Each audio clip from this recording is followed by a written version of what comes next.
There was one lady that came through to us, and she'd had a fall recently, and the CAIS team had been in and they'd supported her, and she was fine, apart from she'd really lost her confidence, and she'd always gone shopping. It was really important to her to buy fresh fruit and vegetables in the town where she lived, but I just lost the confidence to go out. So that was a service I felt needed quite a lot of intense support, but would be for a short time.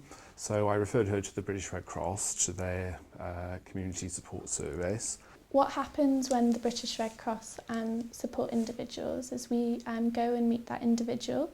For example, in this circumstance, we met with Rose and her daughter, and together we talked about her current circumstances and what she would like to get out of the support, so what her top 3 goals were.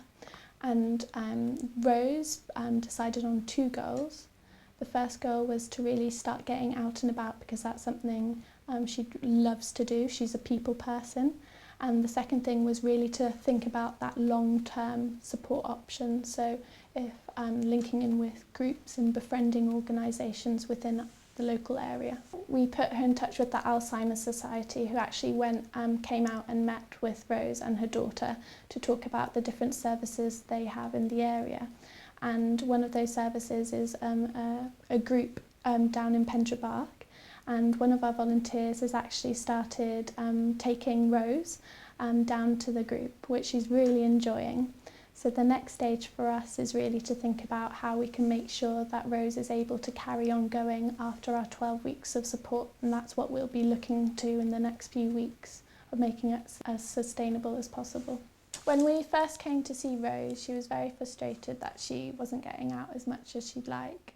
And since our volunteers and support workers have been going in, we've noticed a big change in Rose.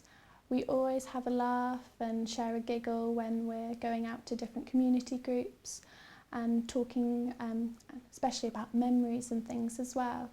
And talking to her daughter, Shirley, she's said that she's really benefited from the support of the British Red Cross, and she can see a marked change in her mother, which is a really nice thing.